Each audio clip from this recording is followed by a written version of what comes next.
Namaste, Grand Rising everyone. Today is Buddha Jayanti. We all know Lord Buddha was born in Nepal and he spread peace all around the world.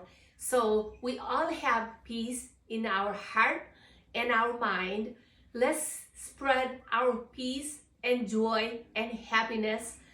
Pray for excellent health and peace and prosperity that comes with when you do yoga, meditation, and pranayam about an hour a day. My wish is let's spread. Buddha has done for this thousands of years and we already have that peace inside of us. Let's share that peace to the world. Inner peace, our joy, happiness to the world. Let's prevent this wildfire. Let's prevent this weather conditions. We all should live happy, healthy, and with our wish for peace in the world, we can do that. Thank you for watching my video.